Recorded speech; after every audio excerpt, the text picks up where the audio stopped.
ಓಂ ಶಾಂತಿ. ಈ ದಿನ ನಾವು ಪಿತಾವ್ರತ ಮತ್ತೆ ಪತಿವ್ರತ ಅದ ಬಗ್ಗೆ ಸಂಪೂರ್ಣವಾಗಿ ತಿಳ್ಕೊಳ್ಳೋಣ. ಬಾಬಾ ತಿಳಿಸ್ತಾ ಇರ್ತಾರೆ ಮುರಳಿಯ ಮಹಾವಾಕ್ಯಗಳಲ್ಲಿ ಪತಿವ್ರತ ಮತ್ತೆ ಪಿತಾವ್ರತದ ಬಗ್ಗೆ ಅನೇಕ ಬಾರಿ ಬಾಬಾ ತಿಳಿಸ್ತಾ ಇರ್ತಾರೆ. ಇಲ್ಲಿ ಮೊದಲನೇದಾಗಿ ವ್ರತ ಅಂದ್ರೆ ಏನು ಅನ್ನೋದನ್ನ ಫಸ್ಟ್ ತಿಳ್ಕೋಬೇಕು ನಾವು. ವ್ರತವನ್ನ ಜೀವನದಲ್ಲಿ ಆಚರಣೆ ಮಾಡ್ತಾರೆ.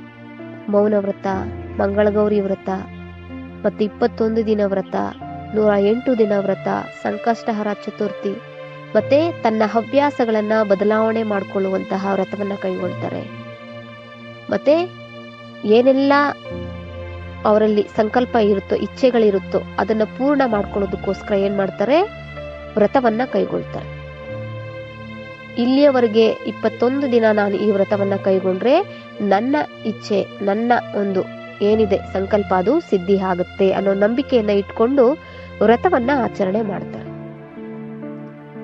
ಆದ್ರೆ ಇಲ್ಲಿ ಪರಮಾತ್ಮ ಯಾವುದರ ಬಗ್ಗೆ ವ್ರತ ಅಂತ ಹೇಳ್ತಾ ಇದ್ದಾರೆ, ಯಾವ ವ್ರತವನ್ನ ಆಚರಣೆ ಮಾಡಬೇಕು ಅಂತ ಇಲ್ಲಿ ಹೇಳ್ತಾ ಇದ್ದಾರೆ, ಅದೆಲ್ಲವೂ ಕೂಡ ಭಕ್ತಿ ಮಾರ್ಗದ್ದಾಯ್ತು. ಪೂಜೆ ಮಾಡೋದು, ಉಪವಾಸ ಇರೋದು, ನಿದ್ದೆಗಿಡೋದು ಎಲ್ಲವೂ ಕೂಡ ಭಕ್ತಿ ಮಾರ್ಗದ್ದಾಯ್ತು. ಆದ್ರಿಂದ ಪ್ರಾಪ್ತಿ ಸಿಗುತ್ತೆ, ಇಲ್ಲ ಅಂತಲ್ಲ. ಅಲ್ಪ ಕಾಲದ ಪ್ರಾಪ್ತಿ ಅನ್ನೋದು ನಮಗೆ ಸಿಗುತ್ತೆ. ಆದ್ರೆ ಇಲ್ಲಿ ಪರಮಾತ್ಮ ತಿಳಿಸ್ತಾ ಇರೋಕ್ಕಂಥದ್ದು ಏನಂದ್ರೆ, ಇಲ್ಲಿ ವ್ರತವನ್ನ ಕೈಗೊಳ್ಳೋದ್ರಿಂದ, ಇಲ್ಲಿ ವ್ರತವನ್ನ ಯಾವ ವ್ರತವನ್ನ ಕೈಗೊಳ್ಳಬೇಕು ಅಂತ ಬಾಬಾ ತಿಳಿಸ್ತಾ ಇದ್ದಾರೆ. ಏನಂದ್ರೆ ಪಿತಾವ್ರತ ಅಂತಂದ್ರೆ, ಪಿತಾ ಅಂದ್ರೆ ತಂದೆ, ತಂದೆಯ ವ್ರತವನ್ನ ಕೈಗೊಳ್ಳುವಂಥದ್ದು. ತಂದೆಯ ವ್ರತ ಯಾವುದು? ತಂದೆಯ ಶ್ರೀಮತ ಏನಿದೆ, ಆಜ್ಞೆ ಏನಿದೆ, ಅದರ ಅನುಸಾರ ನಡೆಯತಕ್ಕಂಥದ್ದು. ಅದಕ್ಕೆ ಹೇಳ್ತಾರೆ ಪಿತಾವ್ರತ ಅಂತ. ಅಲ್ಲಿ ಭಕ್ತಿ ಮಾರ್ಗದಲ್ಲಿ ರಾಮ ಏನ್ ಮಾಡ್ದ, ಅವರ ತಂದೆ ದಶರಥ ಮಹಾರಾಜ ಕೈಕೇಯಿಯ ಮಾತು ಕೇಳಿ ನೀನು ಕಾಡಿಗೆ ಹೋಗ್ಬೇಕು ಅಂತ ಹೇಳಿ ಆಜ್ಞೆ ಮಾಡಿದಾಗ ಒಂದು ಪ್ರಶ್ನೆ ಕೂಡ ಮಾಡಲಾರದೆ ಅವರ ಆಜ್ಞೆಯನ್ನ ಪರಿಪಾಲನೆ ಮಾಡ್ತಾರೆ.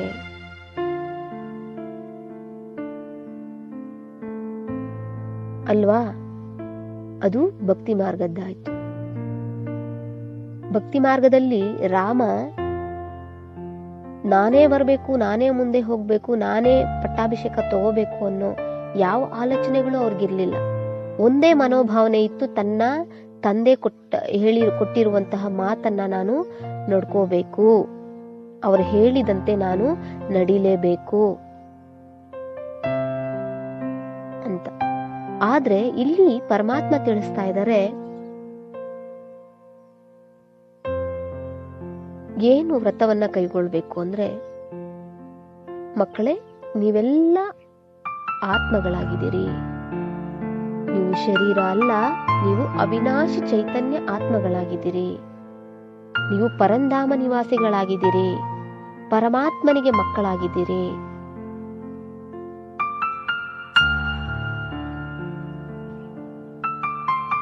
ಭಗವದ್ಗೀತೆಯಲ್ಲೂ ತಿಳಿಸಿದರೆ ಮನ್ಮನಾ ಭವ, ಆ ಮಂತ್ರವನ್ನ ಕೊಟ್ಟಿದ್ದಾರೆ. ಮನ್ಮನಾಭವ ಅಂದ್ರೆ ನಾನು ಆತ್ಮ ಅಂತ ತಿಳಿದು ಪರಮಾತ್ಮನೊಟ್ಟಿಗೆ ತನ್ನ ಮನಸ್ಸು ಬುದ್ಧಿಯನ್ನ ಜೋಡಣೆ ಮಾಡುವಂಥದ್ದು. ಅದಕ್ಕೆ ಮನ್ಮನಾಭವ ಅಂತ ಹೇಳ್ತಾರೆ. ಮನ್ಮನಾಭವದ ಮಂತ್ರದಿಂದ ತನ್ನ ಎಲ್ಲಾ ಪಾಪಕರ್ಮಗಳು ವಿನಾಶ ಆಗುತ್ತೆ ಅಂತ ಹೇಳಿದ್ದಾರೆ ಭಗವದ್ಗೀತೆಯಲ್ಲಿ. ಯಾವ ರೀತಿ?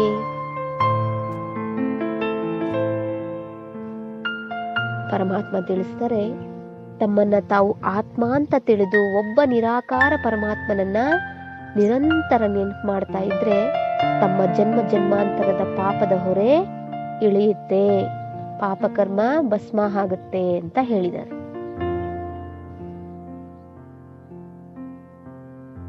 ಇಲ್ಲಿಯವರೆಗೂ ಅರ್ಧ ಕಲ್ಪದಿಂದ ನಾನೇನು ದೇಹಾಭಿಮಾನದಲ್ಲಿ ಬಂದಿದ್ದೆ, ಈ ಒಂದು ದೇಹ ನಾನಲ್ಲ, ಈ ದೇಹವನ್ನ ನಡೆಸುವಂತಹ ಚೈತನ್ಯ ಆತ್ಮ ನಾನು ಅನ್ನುವ ಒಂದು ಸ್ಮೃತಿಯಲ್ಲಿ ಇರಬೇಕು ಅಂತ ಬಾಬಾ ಹೇಳಿದರು.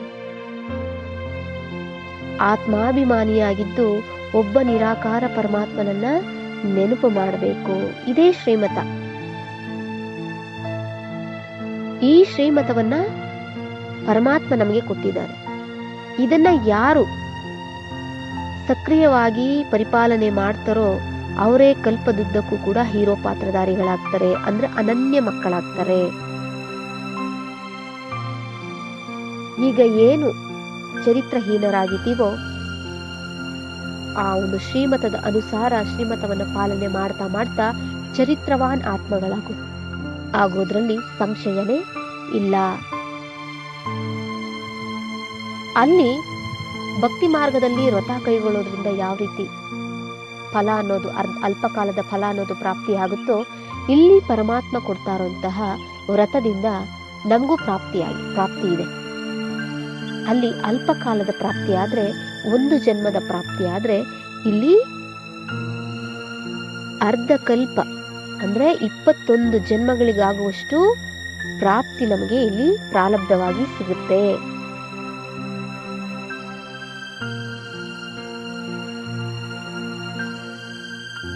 ಆ ಒಂದು ಪ್ರಾಪ್ತಿ ಇಡೀ ಕಲ್ಪದಲ್ಲಿ ಯಾವತ್ತೂ ಸಿಗ್ಲಿಕ್ಕೆ ಸಾಧ್ಯ ಇಲ್ಲ. ಈ ಸಮಯದಲ್ಲಿ ಮಾತ್ರನೇ ಸಿಗ್ಲಿಕ್ಕೆ ಸಾಧ್ಯ. ಏನು ಭಕ್ತಿ ಮಾರ್ಗದಿಂದ ನಾವು ಗಾಯನ ಮಾಡ್ಕೊತಾ ಬಂದಿದೀವಿ, ಓ ಪರಮಾತ್ಮ ನೀನ್ ಬಂದ್ರೆ ಸಾಕು, ಸಂಪೂರ್ಣ ಬಲಿಹಾರಿ ಆಗ್ಬಿಡ್ತೀವಿ. ಅಂದ್ರೆ ಮಾತಾ ಪಿತಾ ಸರ್ವ ಸಂಬಂಧನೂ ಕೂಡ ನೀನೇ, ನಿನಗೆ ಬಲಿಹಾರಿ ಆಗ್ಬಿಡ್ತೀವಿ, ನಮ್ಮನ್ನ ಈ ದುಃಖದ ಪ್ರಪಂಚದಿಂದ ಬಿಡಿಸಿ ಸುಖದ ಕಡೆ ಕರ್ಕೊಂಡು ಹೋಗು ಅಂತ ಏನ್ ಗಾಯನ ಮಾಡ್ಕೊಂಡು ಬಂದಿದೀವಿ, ಅದನ್ನ ಈಗ ಪರಮಾತ್ಮ ರೂಢಿಗೆ ತರ್ತಾ ಇದ್ದಾರೆ. ಅಂದ್ರೆ ನಮ್ಮನ್ನ ಈ ದುಃಖದಿಂದ, ಈ ಪಾಪದ ಕೂಪದಿಂದ ಬಿಡಿಸಿ ನಮ್ಮನ್ನ ಸುಖದ ಎಡೆಗೆ ಕರ್ಕೊಂಡು ಹೋಗೋದಿಕ್ಕೆ ಬಂದಿದ್ದಾರೆ. ಮಕ್ಕಳೇ, ನೀವು ಆತ್ಮ ಅಂತ ತಿಳಿದು ಆತ್ಮಿಕ ದೃಷ್ಟಿ ವೃತ್ತಿ ಜೀವನವನ್ನ ನಡೆಸಿ ನನ್ನ ಜೊತೆ ಸರ್ವ ಸಂಬಂಧವನ್ನ ಜೋಡಿಸಿದ್ದೆ ಆದ್ರೆ ನಿಮಗೆ ಅರ್ಧ ಕಲ್ಪದ ರಾಜ್ಯಭಾಗ್ಯ ಶತಸಿದ್ಧ ಅಂತ ಹೇಳಿದ್ದಾರೆ.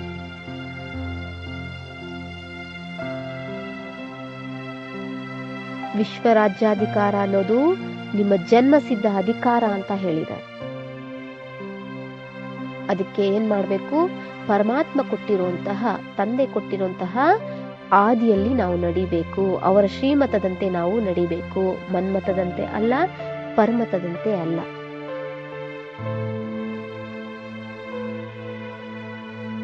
ಲೌಕಿಕದಲ್ಲಿ ತಂದೆ ಹೇಳಿದಂಗೆ, ತಂದೆ ಹಾಕಿಕೊಟ್ಟ ದಾರಿಯಲ್ಲಿ ಮಗ ನಡೆದ್ರೆ ಅದಕ್ಕಿಂತ ಹೆಚ್ಚಿನ ಒಂದು ಏನು ಉಡುಗೊರೆ ತಂದೆಗೆ ಇನ್ಯಾವುದೂ ಇಲ್ಲ ಅಲ್ವಾ? ಅವರೇ ಸುಪುತ್ರರು ಅಂತ ಹೇಳ್ತಾರೆ ಪರಮಾತ್ಮ. ತಂದೆಗೆ ಮೆಚ್ಚುಗೆಯಾಗಿ ನಡ್ಕೊಳ್ಳುವಂಥವರೇ, ಪ್ರಿಯವಾಗಿ ನಡ್ಕೊಳ್ಳುವಂಥವರೇ ಸುಪುತ್ರರು ಅಂತ ಹೇಳಿದ್ದಾರೆ ಪರಮಾತ್ಮ. ಯಾರು ಪರಮಾತ್ಮನ ಶ್ರೀಮತದಂತೆ ನಡೆಯದೆ ಅವರ ಆಜ್ಞೆಗಳನ್ನ, ಮರ್ಯಾದೆಗಳನ್ನ ಉಲ್ಲಂಘನೆ ಮಾಡ್ತಾರೋ ಅವರು ಕುಪುತ್ರರು ಅಂತ ಹೇಳ್ತಾರೆ. ಲೌಕಿಕದಲ್ಲೂ ಕೂಡ ತಂದೆಗೆ ಇಷ್ಟ ಆಗದೆ ಇರೋ ರೀತಿ ಅವರ ಇಚ್ಛಾನುಸಾರ ನಡೆಯುವಂತಹ ಮಕ್ಕಳು ತುಂಬಾನೇ ಇದ್ದಾರೆ ಅಲ್ವಾ? ಅದು ಪಾತ್ರದ್ದಾಯ್ತು. ಆದ್ರೆ ಇದೇ ಸತ್ಯ. ಯಾಕೆಂದ್ರೆ ಸತ್ಯಂ ಶಿವಂ ಸುಂದರಂ ಅಂತ, ಅಂದ್ರೆ ಶಿವನೇ ಸತ್ಯ, ಶಿವನೇ ಸುಂದರ. ಅಂದ್ರೆ ಅವನು ಯಾವತ್ತಿಗೂ ಕೂಡ ಸತ್ಯನೇ. ಅವನ ಜ್ಞಾನ ಸತ್ಯ, ಅವನ ಪಾಲನೆ ಸತ್ಯ, ಅವನಿರೋದೇ ಸತ್ಯ. ಹಾಗಿರುವಾಗ ಆ ಸತ್ಯ ಸಂಬಂಧವನ್ನ ನಾವು ಸಂಪೂರ್ಣವಾಗಿ ಅವನ ಜೊತೆ ಜೋಡಿಸಬೇಕು.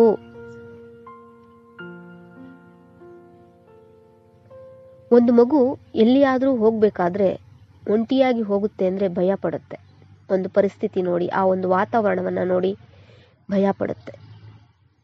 ಅದೇ ರೀತಿ ನಾವು ಕೂಡ ಈ ಒಂದು ಕಲಿಯುಗದ ದುಃಖಿ ಪ್ರಪಂಚವನ್ನ ನೋಡ್ತಾ, ಪರಿಸ್ಥಿತಿಯನ್ನ ನೋಡ್ತಾ, ವಾತಾವರಣವನ್ನ ನೋಡ್ತಾ, ಪ್ರತಿಯೊಬ್ಬರ ಸಂಸ್ಕಾರವನ್ನ ನೋಡ್ತಾ ನಾವು ಭಯ ಪಡ್ತಾ ಇದ್ದೀವಿ. ಅವ್ರ ಜೊತೆ ಹೇಗಿರೋದು, ಅವ್ರ ಜೊತೆ ಹೇಗೆ ನಾವು ಸಂಭಾಲನೆಯನ್ನ ಮಾಡ್ಕೊಳ್ಳೋದು, ಈ ರೀತಿ ಭಯ ಪಡ್ತಾ ಇದ್ದೀವಿ. ಆ ಮಗು ತನ್ನ ತಂದೆಯ ಜೊತೆ ಇರುತ್ತೆ, ಹೋಗುತ್ತೆ ಅಂತಂದ್ರೆ ನಿಶ್ಚಿಂತವಾಗಿ ಅದು ಎಲ್ಲಿ ಬೇಕಾದ್ರೂ ಆಟ ಆಡ್ತಿರುತ್ತೆ, ಎಲ್ಲಿ ಬೇಕಾದ್ರೂ ಕುತ್ಕೊಳ್ಳುತ್ತೆ, ಎದ್ದೇಳುತ್ತೆ, ಯಾರ ಜೊತೆ ಬೇಕಾದ್ರೂ ಮಾತಾಡುತ್ತೆ. ಯಾಕೆ? ತನ್ನ ಜೊತೆ ತನ್ನ ತಂದೆ ಇದ್ದಾರೆ ಅನ್ನೋ ಧೈರ್ಯ. ಅದೇ ರೀತಿ ಈ ಕಲಿಯುಗಿ ದುಃಖಿ ಪ್ರಪಂಚದಲ್ಲಿ ಅನೇಕ ರೀತಿಯ ಮಾಯೆಯ ವಿಘ್ನಗಳು, ಪರಿಸ್ಥಿತಿಗಳು, ಸಂಸ್ಕಾರಗಳು, ಮಾಯೆಯ ಸಂಸ್ಕಾರಗಳು ನಮ್ಮ ಅದರೊಟ್ಟಿಗೆ ನಾವಿದ್ದೀವಿ. ಆದರೆ ಯಾರು ಒಂಟಿಯಾಗಿರದೆ ಪರಮಾತ್ಮನನ್ನ ತನ್ನ ಸ್ವಂತ ಜೊತೆಗಾರರನ್ನಾಗಿ ಯಾರು ಇಟ್ಕೋತಾರೋ ಅವ್ರಿಗೆ ಯಾವುದೇ ರೀತಿಯ ವಿಘ್ನಗಳು, ಪರಿಸ್ಥಿತಿಗಳು ಏನು ಮಾಡ್ಲಿಕ್ಕಾಗೋದಿಲ್ಲ. ಯಾಕೆಂದ್ರೆ ಅವರು ನಿಶ್ಚಿಂತರಾಗಿರ್ತಾರೆ. ಪರಮಾತ್ಮ ಹೇಳ್ತಾನೆ, ನಿಮ್ಮ ಎಲ್ಲ ದುಃಖವನ್ನ ನನಗೆ ಕೊಟ್ಟು ಬಿಡಿ. ನಿಮ್ಮಲ್ಲಿ ಏನು ಅನವಶ್ಯಕವಾದಂತಹ ವಸ್ತುಗಳಿದೆಯೋ ಅದೆಲ್ಲವನ್ನ ನನಗೆ ಕೊಟ್ಟು ಬಿಡಿ. ನನ್ನಲ್ಲಿರುವಂತಹ ಖಜಾನೆ ಭಂಡಾರವನ್ನೆಲ್ಲ ನೀವು ತಗೊಂಡು ಬಿಡಿ ಅಂತ ಹೇಳಿ ತನ್ನ ಗೋಲ್ಡನ್ ಬೀಗದ ಕೈಯನ್ನ ನಮಗೆ ಕೊಟ್ಬಿಟ್ಟಿದ್ದಾರೆ. ತನ್ನ ಮಗು ತಂದೆ ಮಡ್ಲಲ್ಲಿರುವಾಗ ಸ್ವೇಚ್ಛೆಯಿಂದ ಜೇಬಲ್ ಕೈ ಇಡುತ್ತೆ. 100 ರೂಪೀಸ್ ನೋಟ್ ಇದ್ರೂ ತಗೊಳುತ್ತೆ, 1000 ರೂಪೀಸ್ ನೋಟ್ ಇದ್ರೂ ತಗೊಳುತ್ತೆ. ಯಾಕೆ? ಧೈರ್ಯ ಅಲ್ವಾ? ಆದ್ರೆ ಇಲ್ಲಿ ಪರಮಾತ್ಮ ನಮಗೆ ಸ್ವಂತ ತಂದೆ, ಆತ್ಮಿಕ ತಂದೆ. ಅವರು ನಮಗೆ ನಮ್ಮಲ್ಲಿರುವಂತಹ ಬೇಡವಾದಂತಹ ವಸ್ತುಗಳು ಯಾವುದೆಲ್ಲ ಇದೆಯೋ,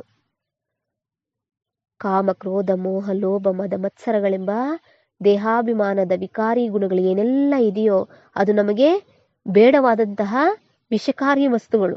ಅವುಗಳನ್ನ ಪರಮಾತ್ಮನಿಗೆ ಕೊಟ್ಟು ಬಿಡಬೇಕು. ನಮಗೆ ಬೇಕಾದಂತಹ ಯಾವುದಕ್ಕೆ ನಾವು ಹಂಬಲಿಸ್ತಾ ಇದೀವೋ ಅರ್ಧಕಲ್ಪದಿಂದ, ಯಾವುದಕ್ಕೆ ಸಂಬಂಧಗಳಲ್ಲಿ, ದೇಹದಾರಿಗಳಲ್ಲಿ ಹುಡುಕ್ತಾ ಬಂದಿದೀವೋ, ಸುಖ, ಶಾಂತಿ, ನೆಮ್ಮದಿ, ಆನಂದ, ಆ ಎಲ್ಲ ಸಂಪತ್ತನ್ನು ಕೂಡ ಪರಮಾತ್ಮನಿಂದ ನಾವು ಎಷ್ಟು ಬೇಕೋ ಅಷ್ಟು ತಗೋಬಹುದು.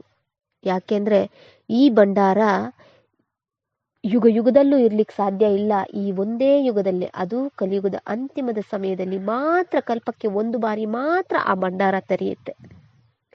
ಆಗ ನಾವು ಎಷ್ಟು ಬೇಕೋ ಅಷ್ಟು ಭಂಡಾರವನ್ನು ನಮ್ಮ ಜೋಳಿಗೆಯಲ್ಲಿ, ಆತ್ಮದಲ್ಲಿ ತುಂಬಿಸ್ಕೊಳ್ಳಬಹುದು. ಇಡೀ ಕಲ್ಪಕ್ಕೆ ಬೇಕಾಗುವಷ್ಟು ಭಂಡಾರವನ್ನ ನಾವು ತುಂಬಿಸ್ಕೊಳ್ಳಬಹುದು. ಈಗ ನಾವು ಸಂಪಾದನೆ ಮಾಡದೆ, ತುಂಬಿಸ್ಕೊಳ್ಳದೆ ಮತ್ತೆ ನಾವು ಏನ್ ಮಾಡ್ತಾರೆ ಅಂದ್ರೆ, ವಯಸ್ಸಿದ್ದಾಗ ದುಡಿದೆ ಸಂಪಾದನೆ ಮಾಡಿ ಜೋಪಾನ ಮಾಡಿ ಇಡ್ಲಾರ್ದವರು ವಯಸ್ಸಾದ್ಮೇಲೆ ಏನ್ ಮಾಡ್ತಾರೆ? ಭಿಕ್ಷೆ ಬೇಡಬೇಕಾಗುತ್ತೆ. ತನ್ನ ಮಕ್ಕಳ ಹತ್ರನೇ ತಾವು ಹೀನರಾಗ್ಬಿಡ್ತಾರೆ. ಅವಾಗ ಏನ್ ಮಾಡ್ತಾರ ಅವರು? ಓಲ್ಡ್ ಏಜ್ ರೂಮ್ಗೆ ಅಲ್ಲಿಗೆ ಇಲ್ಲಿಗೆ, ಅವರಿಂದ ನಮ್ಗೇನು ಉಪಯೋಗ ಇಲ್ಲ, ನಮ್ಗೆ ಯಾವ್ದು ಸಂಪಾದನೆ ಮಾಡಿ ಇಟ್ಟಿಲ್ಲ ಅಂತ ಹೇಳಿ ಏನ್ ಮಾಡ್ಬಿಡ್ತಾರೆ? ದೂರ ತಳ್ತಾರೆ. ಅದಕ್ಕೇನ್ ಮಾಡ್ತಾರೆ? ಸಮಯ ಇದ್ದಾಗ, ಶಕ್ತಿ ಇದ್ದಾಗ ಅದನ್ನ ನಾವು ಜಮಾ ಮಾಡ್ಕೋಬೇಕು ಅಂತ ಹೇಳ್ತಿರ್ತಾರೆ. ವಯಸ್ಸಿದ್ದಾಗ ದುಡಿಬೇಕು, ಆಮೇಲೆ ಕುತ್ಕೊಂಡು ತಿನ್ಬೇಕು ಅಂತ ಹೇಳ್ತಾರೆ. ಈಗ ನಮಗೆ ಪರಮಾತ್ಮ ನಮಗೆ ಎಲ್ಲ ಖಜಾನೆಗಳನ್ನ ಕೊಡುವಾಗ ನಾವು ಇವಾಗ ಏನು ಬೇಕೋ ಅದೆಲ್ಲವನ್ನ ನಾವು ತಗೋಬೇಕು. ನಮ್ಮ ಆತ್ಮದ ಜೋಳಿಗೆಯನ್ನ ತುಂಬ್ಕೋಬೇಕು. ಆಮೇಲೆ ಸತ್ಯ ತ್ರೇತಾಯುಗದಲ್ಲಿ ನಾವು ಅದನ್ನ ಖರ್ಚು ಮಾಡ್ತೀವಿ. ಇಡೀ ಕಲ್ಪದಲ್ಲಿ ಅದನ್ನ ನಾವು ಖರ್ಚು ಮಾಡ್ಕೋತಾ ಬರ್ತೀವಿ. ಈಗ ನಾವು ಸಂಪಾದನೆ ಮಾಡದೆ ನಾವು ಕುತ್ಕೋತೀವಿ ಅಂದ್ರೆ ಬೇರೆಯವರ ಒಂದು ಜೀವನವನ್ನ ನೋಡಿ ನಾವು ಹೊಟ್ಟೆ ಉರಿ ಬೀಳ್ಬೇಕಾಗುತ್ತೆ. ಈಗಲೂ ಕೂಡ ನಾವು ಅದೇ ಮಾಡ್ತಿದೀವಿ ಅಲ್ವಾ? ಅವರ ಜೀವನ ಚೆನ್ನಾಗಿದೆ, ಅವರ ಭವಿಷ್ಯ ತುಂಬಾ ಚೆನ್ನಾಗಿದೆ, ಭಗವಂತ ಅವರ ಜೀವನವನ್ನ ತುಂಬಾ ಚೆನ್ನಾಗಿ ರಚನೆ ಮಾಡಿದ್ದಾನೆ, ನಮ್ಮ ಹಣೆ ಬರಹ ಸರಿಯಾಗಿ ಬರ್ದಿಲ್ಲ ಪರಮಾತ್ಮ ಅಂತ ಹೇಳಿ ಪರಮಾತ್ಮನನ್ನ ನಿಂದಿಸ್ತಾರೆ. ನಾವು ನಮ್ಮ ಮಕ್ಕಳಿಗೆ 4 ಜನ ಮಕ್ಕಳಿದ್ರೆ ಅವರ ಹಣೆ ಬರಹವನ್ನ ಬರೀರಿ ಅಂತ ಏನಾದ್ರೂ ಪೆನ್ ಕೊಟ್ರೆ ಯಾವ ರೀತಿ ಬರಿತೀವಿ? ತುಂಬಾ ಸುಂದರವಾಗಿ ಹೇಗೆ ಬೇಕೋ ಹಾಗೆ ಬರಿತೀವಿ ತಾನೆ. ಅವ್ರಿಗೆ ಇಷ್ಟ ಆಗೋ ರೀತಿ, ಅವರ ಜೀವನ ತುಂಬಾ ಚೆನ್ನಾಗಿರ್ಲಿ ಅಂತ ಬರಿತೀವಿ ತಾನೆ. ಅದೇ ರೀತಿ ಇಡೀ ವಿಶ್ವದಲ್ಲಿರುವಂತಹ ಸರ್ವ ಆತ್ಮರು ಕೂಡ ಪರಮಾತ್ಮನಿಗೆ ಮಕ್ಕಳಾಗಿದ್ದಾರೆ. ಅವರ ಹಣೆ ಬರಹವನ್ನ ನೀವು ಬರೀರಿ ಅಂತ ಪರಮಾತ್ಮನಿಗೆ ಪೆನ್ ಕೊಟ್ರೆ ಹೇಗ್ ಬರೀತಾರೆ? ಚೆನ್ನಾಗೇ ಬರೀತಾರೆ ತಾನೆ. ಆ ಮಗು ಬಡವನಾಗಿ ಹುಟ್ಲಿ, ಈ ಮಗು ಸಾಹುಕಾರರಾಗಿ ಬರ್ಲಿ, ಈ ಮಗು ಅಂಗವಿಕಲನಾಗಿ ಬರ್ಲಿ, ಈ ಮಗು ಕುದ್ರೂಪಿಯಾಗಿ ಹುಟ್ಲಿ, ಈ ರೀತಿ ಯಾವ ತಂದೆ ತಾಯಿನೂ ಬಯಸೋದಿಲ್ಲ ತಾನೆ. ಅದೇ ರೀತಿ ನಮ್ಮ ಸ್ವಂತ ತಂದೆ ಪರಮಾತ್ಮ ಅವರೂ ಕೂಡ ನಮ್ಮ ಹಣೆ ಬರಹವನ್ನ ಆ ರೀತಿ ಬಯಸಿಲ್ಲ. ಯಾಕೆ ಅಂದ್ರೆ ಒಬ್ಬರ ಜೀವನವನ್ನ ಇನ್ನೊಬ್ಬರು ರೂಪಿಸೋದಿಕ್ಕೆ ಸಾಧ್ಯ ಇಲ್ಲ. ಅವರ ಜೀವನವನ್ನ ಅವರೇ ರೂಪಿಸ್ಕೋಬೇಕು. ಹೇಗೆ ಬೇಕೋ ಹಾಗೆ ರೂಪಿಸ್ಕೋಬಹುದು.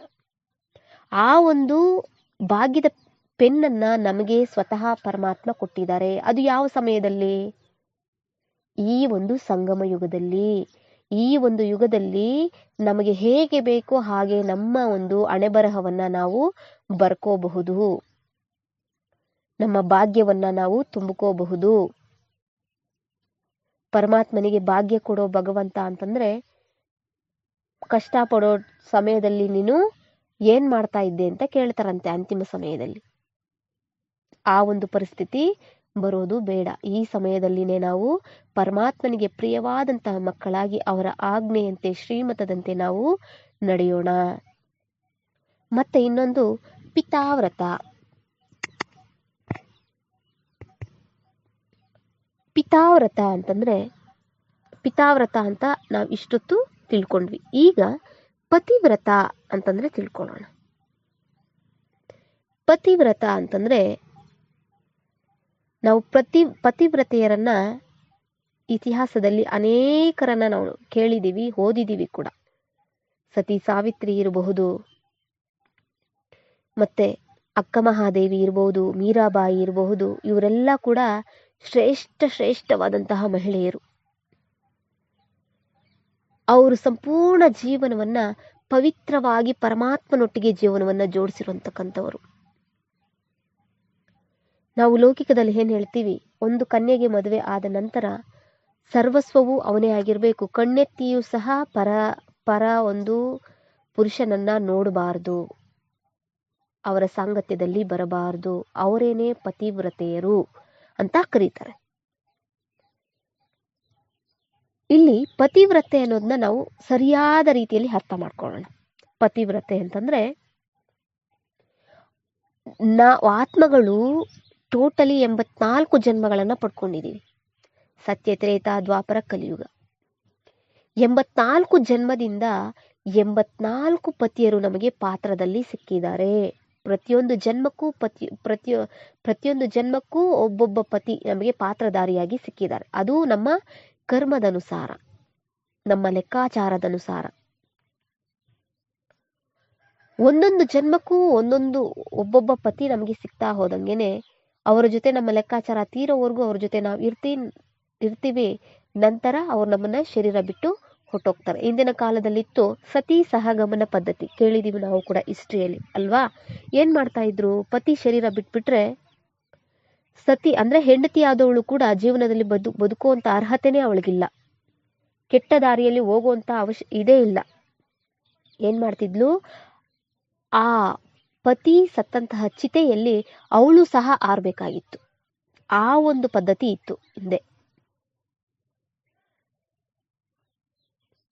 ಆದ್ರೆ ಪರಮಾತ್ಮ ಏನ್ ಹೇಳ್ತಾನೆ ಇಲ್ಲಿ ಅಂದ್ರೆ, ಪತಿವ್ರತೆ ಅಂತಂದ್ರೆ ಇಲ್ಲಿ ನಾವು ಏನು ಯಾರನ್ನು ಕಣ್ಣೆತ್ತಿಯೂ ಸಹ ನಾವು ನೋಡಬಾರ್ದು, ಅವರೊಂದಿಗೆ ಸಾಂಗತ್ಯವನ್ನ ಇಟ್ಕೋಬಾರ್ದು ಅಂತ ಏನ್ ನಾವು ಲೌಕಿಕದಲ್ಲಿ ನೋಡ್ತೀವೋ ಅದಕ್ಕಿಂತೂ ಸೂಕ್ಷ್ಮವಾಗಿ ಪರಮಾತ್ಮ ಇಲ್ಲಿ ನಮ್ಗೆ ತಿಳಿಸ್ಕೊಟ್ಟಿದ್ದಾರೆ.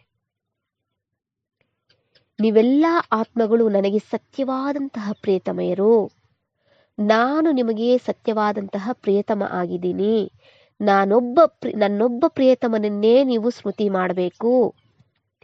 ಸಂಕಲ್ಪ ಸ್ವಪ್ನದಲ್ಲಿಯೂ ಸಹ ಬೇರೆ ದೇಹದಾರಿ ಬರಬಾರದು. ಇದು ವ್ರತ, ಪತಿವ್ರತ.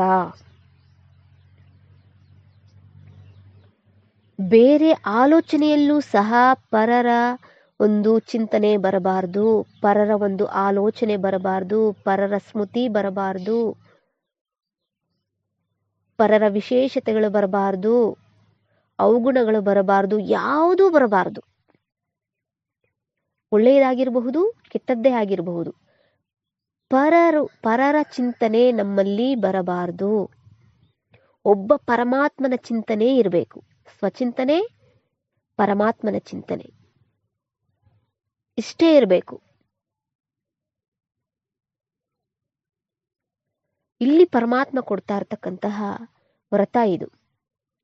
ಸ್ವಪ್ನದಲ್ಲೂ ಸಂಕಲ್ಪದಲ್ಲೂ ಪರಚಿಂತನೆ ಬರಬಾರದು, ಯಾವುದೇ ದೇಹದಾರಿಯ ಸ್ಮೃತಿ ಬರಬಾರದು ಅಂತ ಹೇಳಿದ್ದಾರೆ.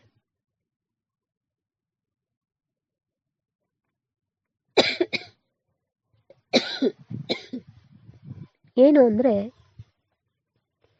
ಸ್ವಪ್ನದಲ್ಲೂ ಸಂಕಲ್ಪದಲ್ಲೂ ಪರಚಿಂತನೆ ಯಾವುದೇ ದೇಹದಾರಿ ಬರಬಾರದು. ಅಲ್ಲಿ ಲೌಕಿಕದಲ್ಲಿ ಗಂಡ ಸತ್ತು ಹೋದ ತಕ್ಷಣನೇ ದುಃಖಪಟ್ಟು ಶ್ಲೋಕಪಟ್ಟು ಅಂದ್ರೆ ಶೋಕವನ್ನ ಪಡ್ತಾ ಎಲ್ಲವನ್ನ ತಂದೆ ತಾಯಿ ಎಲ್ಲವನ್ನ ಮರೆತು ಬಿಟ್ಟಿರ್ತಾರೆ ಅವ್ರಿಗೋಸ್ಕರ.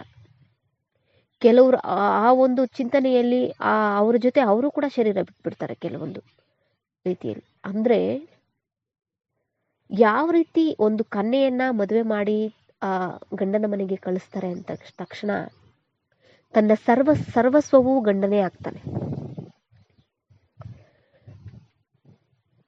ಬಾಲ್ಯಾವಸ್ಥೆಯಲ್ಲಿದ್ದಾಗ ತನ್ನ ಸರ್ವಸ್ವವು ತಂದೆ ತಾಯಿನೇ ಆಗಿರ್ತಾರೆ. ಅವರು ಒಂದು ಯೌವನಾವಸ್ಥೆ ತಲುಪಿ ಅವರಿಗೆ ಒಂದು ಮದುವೆ ಅಂತ ಮಾಡಿ ನಿಶ್ಚಿತಾರ್ಥ ಮಾಡಿ ಮದುವೆ ಮಾಡಿ ಕಳಿಸಿದ ತಕ್ಷಣ ಸರ್ವಸ್ವವು ಅವರೇ ಆಗ್ಬಿಡ್ತಾರೆ. ಸ್ಮೃತಿಯಲ್ಲಿಯೂ ಕೂಡ ಅವರೇ ಇರ್ತಾರೆ. ಅಲ್ಲಿ ತಂದೆ ತಾಯಿ ಸ್ಥಾನದಲ್ಲಿ ಅತ್ತೆ ಮಾವ ಇದ್ರೂ ಕೂಡ ಆದ್ರೂ ಕೂಡ ಆ ಒಂದು ಗಂಡನಿಗಿರುವಂತಹ ಶ್ರೇಷ್ಠ ಭಾವನೆ ಅವ್ರ ಮೇಲೆ ಇರೋದಿಲ್ಲ. ಯಾಕೆಂದ್ರೆ ನಮ್ಮ ಒಂದು ಕೆಲವೊಂದು ಸೂಕ್ಷ್ಮ ಭಾವನೆಗಳು, ಮಾತುಗಳು, ಆ ಒಂದು ಪರಿಸ್ಥಿತಿಗಳಿರ್ಬೋದು, ಅವುಗಳನ್ನ ನಮ್ಮ ತಂದೆ ತಾಯಿ ಹತ್ರನೂ ಅತ್ತೆ ಮಾವ ಹತ್ರನೂ ಕೂಡ ಹೇಳಿಕೊಳ್ಳಲಾರದಂತಹ ಪರಿಸ್ಥಿತಿಗಳನ್ನು ಸಹ ನಾವು ಒಬ್ಬ ಪತಿಯ ಜೊತೆ ಹಂಚ್ಕೋತೀವಿ. ಅಂದ್ರೆ ಲೆಕ್ಕ ಹಾಕೊಳ್ಳಿ, ಎಂತಹ ಶ್ರೇಷ್ಠ ಒಂದು ಸಂಬಂಧವನ್ನ ಅವ್ರ ಜೊತೆ ನಾವು ಇಟ್ಕೊಂಡಿರ್ತೀವಿ ಅಂತ. ಯಾಕೆ? ತನು ಮನ ಧನ ಸಂಪೂರ್ಣವಾಗಿ ಅವರಿಗೆ ಬಲಿಹಾರಿ ಮಾಡಿರ್ತೀವಿ. ಸತ್ಯವಾದ ಸಂಬಂಧವನ್ನ ಅವ್ರ ಜೊತೆ ಹೊಂದಿರ್ತೀವಿ. ಸತ್ಯವಾದ ನಂಬಿಕೆಯನ್ನ ಅವ್ರ ಜೊತೆ ಇಟ್ಟಿರ್ತೀವಿ.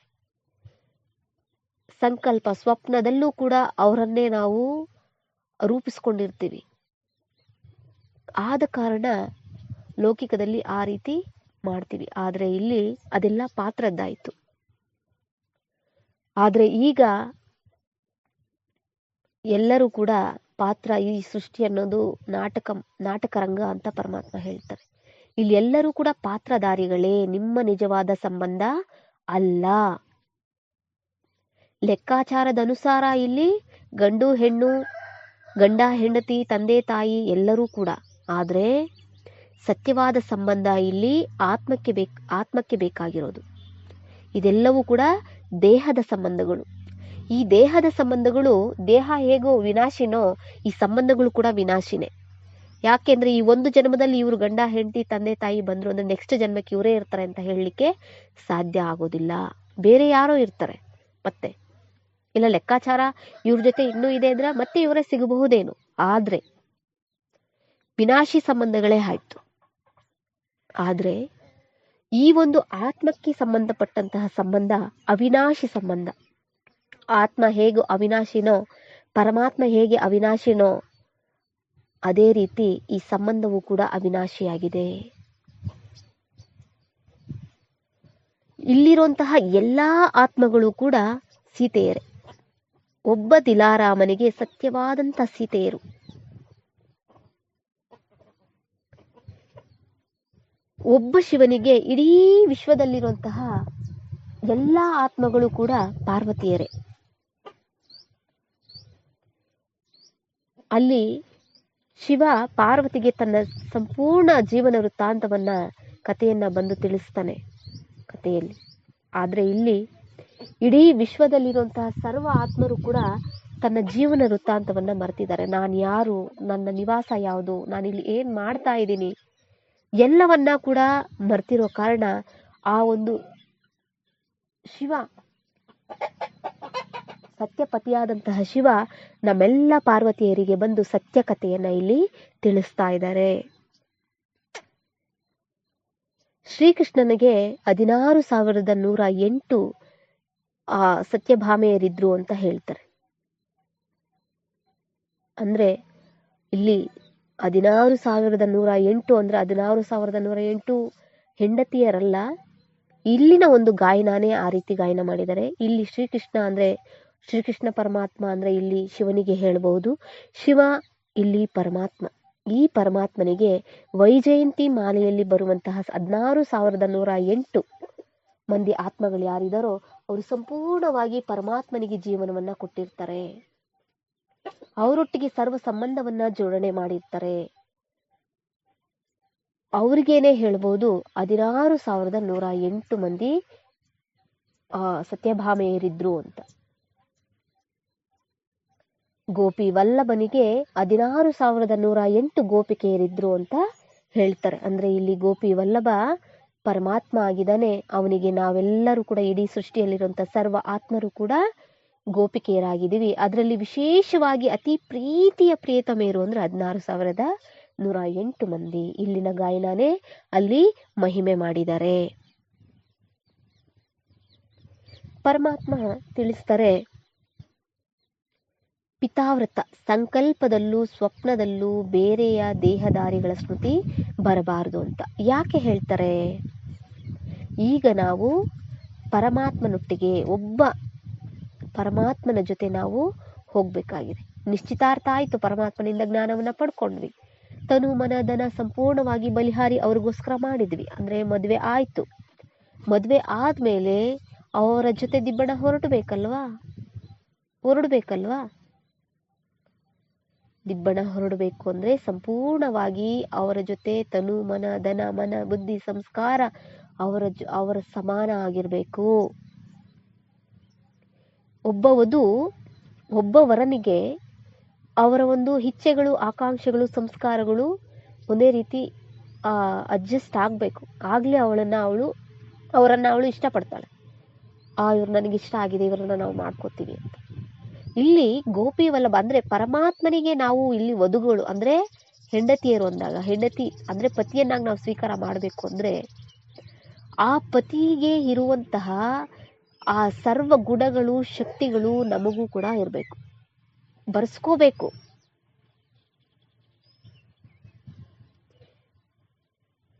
ನಾವು ನಿಜ ಜೀವನದಲ್ಲಿ ನೋಡ್ತೀವಿ, ಯಾರನ್ನಾದ್ರೂ ಒಂದು ಹೆಣ್ಣು ಪ್ರೀತಿ ಮಾಡಿದ್ಲು ಅಂತಂದ್ರೆ, ಇಲ್ಲ ಗಂಡು ಒಂದು ಹೆಣ್ಣನ್ನ ಪ್ರೀತಿ ಮಾಡಿದ್ರು ಅಂದ್ರೆ ಅವರ ಇಚ್ಛೆಗಳನ್ನ, ಅವರ ಒಂದು ಸಂಸ್ಕಾರಗಳ, ಹಳೆಯ ಸ್ವಭಾವ ಸಂಸ್ಕಾರಗಳೇನಿರ್ತಾವ ಅವೆಲ್ಲವನ್ನ ಅವರು ಮರೆತು ಬಿಡ್ತಾರೆ.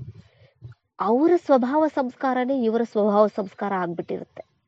ಅವ್ರಿಗೆ ಈ ಬಟ್ಟೆ ಹಾಕಿದ್ರೆ ಇಷ್ಟ ಆಗೋದಿಲ್ಲ, ಅವ್ರಿಗೆ ಈ ಬಟ್ಟೆ ಹಾಕಿದ್ರೆ ತುಂಬಾ ಇಷ್ಟಪಡ್ತಾರೆ, ಅವ್ರಿಗೆ ನಾನು ಈ ರೀತಿ ಮಾತಾಡಿದ್ರೆ ತುಂಬಾ ಇಷ್ಟಪಡ್ತಾರೆ, ನಾನು ಅವ್ರಿಗೆ ಈ ರೀತಿ ನಡ್ಕೊಂಡ್ರೆ ಅವ್ರಿಗೆ ಇಷ್ಟ ಆಗುತ್ತೆ. ಈ ರೀತಿ ತನ್ನನ್ನ ತಾನು ಅವನಿಗೋಸ್ಕರ ಬದಲಾಯಿಸ್ಕೊತಾಳೆ. ಇಲ್ಲಿ ಪರಮಾತ್ಮ ನಮಗೆ ಪತಿಯಾಗಿ ನಾವು ಪ್ರೇತಮನನ್ನಾಗಿ ಸ್ವೀಕಾರ ಮಾಡಿದ್ಮೇಲೆ ಅವನಿಗೆ ಯಾವುದಿಷ್ಟವೋ ಅದೇ ರೀತಿ ನಾವಿರ್ಬೇಕು. ವಧು ಕಪ್ಪಗೆ ಕೊಳಕೊಳೆಯಾಗಿ ಸರಿಯಾಗಿ ಚೆನ್ನಾಗಿ ಗುಣ ನಡತೆ ಇಲ್ಲದೆ, ನೋಡೋಕ್ಕೂ ಚೆನ್ನಾಗಿಲ್ಲದೆ ಇದ್ರೆ, ವಧು ಸುಂದರವಾಗಿ ರಾಜ್ಕುಮಾರನ್ ತರ ಇದ್ರೆ ಜೋಡಿ ಆಗತ್ತಾ? ಒಪ್ತಾರ? ನಿಜ ಜೀವನದಲ್ಲೇ, ಲೌಕಿಕದಲ್ಲೇ ಒಪ್ಪೋದಿಲ್ಲ. ಅಯ್ಯೋ ಏನ್ ಜೋಡಿನಪ್ಪ ಇದು ಅಂತ. ಆದ್ರೆ ಇಲ್ಲಿ ಸರ್ವಶಕ್ತಿವಂತನಾದ ಶಿವಪರಮಾತ್ಮ ಇಲ್ಲಿ ನಮಗೆ ಪ್ರೇತಮನಾಗಿದ್ದಾನೆ, ಪತಿಯಾಗಿ ಬರ್ತಾ ಇದ್ದಾನೆ ಅಂತಂದಾಗ ನಾವ್ ಹೇಗಿರ್ಬೇಕು? ನಾವು ಕೂಡ ಅವರ ಸ್ವಭಾವ ಸಂಸ್ಕಾರಗಳಿಗೆ ಹೊಂದ್ಕೋಬೇಕು, ನಮ್ಮಲ್ಲಿ ಪರಿವರ್ತನೆ ಮಾಡ್ಕೋಬೇಕು. ಆ ಒಂದು ಪ್ರೇತಮೆಗೆ ಯಾವ ರೀತಿ ಕೆಲಸ ಮಾಡ್ತಾ ಇದ್ರು, ತಿಂತಾ ಇದ್ರು, ಕುಡಿತಾ ಇದ್ರು, ಮಲಗಿದ್ರು, ಅವರ ನೆನಪೇ ಇರುತ್ತೆ. ಏನ್ ಮಾಡ್ತಾ ಇದ್ದಾನೆ, ಏನ್ ತಿಂತಾ ಇದ್ದಾನೆ, ಎಲ್ಲಿ ಹೋಗಿದ್ದಾನೆ, ಏನ್ ಮಾಡ್ತಾ ಇದ್ದಾನೆ, ಅವನ ನೆನಪಲ್ಲೇ, ಅವನ ಗುಂಗಿನಲ್ಲೇ ಜೀವನವನ್ನ ಕಳೀತಾಳೆ. ಅದೇ ರೀತಿ ಇಲ್ಲಿ ಸತ್ಯವಾದಂತಹ ಆತ್ಮಕ್ಕೆ ಪ್ರಿಯತಮ ಒಬ್ಬ ಪರಮಾತ್ಮ, ಅವನ ಸ್ಮೃತಿಯಲ್ಲೇ ನಿರಂತರ ಜೀವನ ಕಳಿಬೇಕು. ಆಗಿದ್ದಾಗ ನಮ್ಮ ಸ್ಥಿತಿ ಅಂತ್ಯಗತಿ ಸೋಗತಿ ಆಗ್ಬಿಡುತ್ತೆ, ಅಂತ್ಯಮತಿ ಸೋಗತಿ ಆಗ್ಬಿಡುತ್ತೆ. ಅಂದ್ರೆ ಒಬ್ಬ ಪರಮಾತ್ಮನ ಜೊತೆ ನಾವು ಪರಂಧಾಮಕ್ಕೆ ಹೋಗಬಹುದು. ಪ್ರೇತಮನ ಜೊತೆ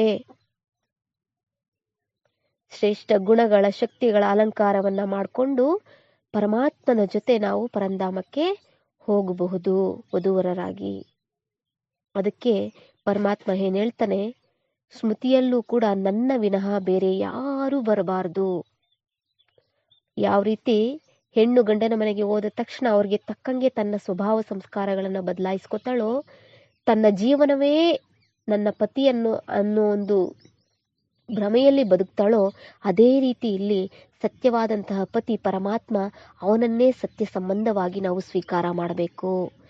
ನಾವು ಸ್ಥೂಲವಾಗಿ ಸರ್ವ ಸಂಬಂಧವನ್ನ ನಿಭಾಯಿಸಬೇಕು. ಗೃಹಸ್ಥದಲ್ಲಿ ಇದ್ರೂ ಕೂಡ, ಕೆಲಸ ಕಾರ್ಯ ವ್ಯವಹಾರಗಳನ್ನ ನಡೆಸ್ತಾ ಇದ್ರೂ ಕೂಡ ಮನಸ್ಸು ಬುದ್ಧಿಯನ್ನ ಸತ್ಯವಾಗಿ ಸತ್ಯ ತಂದೆ ಅಂದ್ರೆ ಸತ್ಯ ಪ್ರೀತಮನೊಟ್ಟಿಗೇನೆ ಜೋಡಿಸಿರ್ಬೇಕು. ಇದಕ್ಕೆ ಹೇಳ್ತಾರೆ ಪತಿವ್ರತೆಯರು ಅಂತ.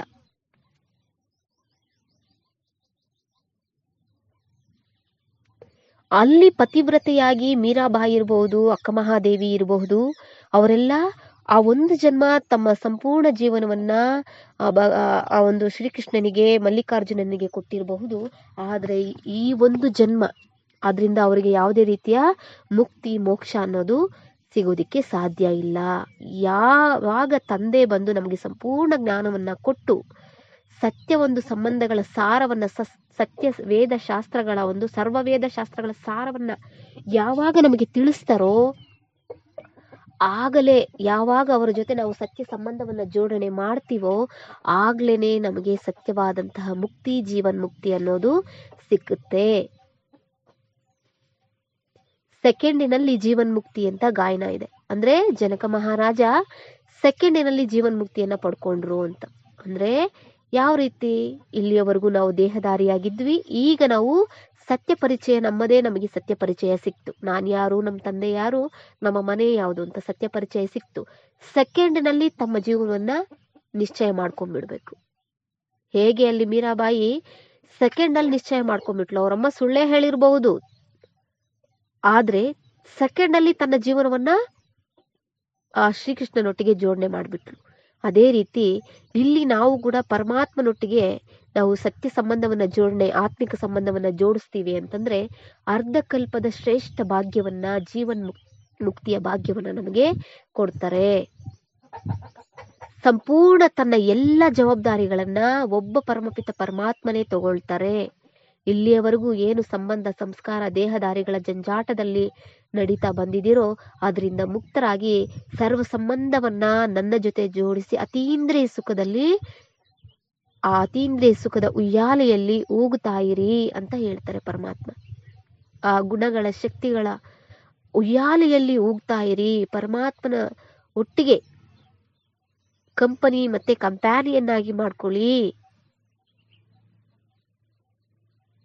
ಅಂತ ಹೇಳ್ತಾ ಇದ್ದಾರೆ. ಅಂದ್ರೆ ಸಾಥಿಯಾಗಿ ಮತ್ತೆ ಸಹಚರನನ್ನಾಗಿ ಎರಡರಲ್ಲೂ ಕೂಡ ಅವರನ್ನೇ ನಾವು ಮಾಡ್ಕೋಬೇಕು. ಆಗ್ಲೇನೆ ನಾವು ಸತ್ಯವಾದಂತಹ ಪತಿವ್ರತೆಯರು ಅಂತ ಹೇಳಲಿಕ್ಕೆ ಸಾಧ್ಯ ಆಗುತ್ತೆ.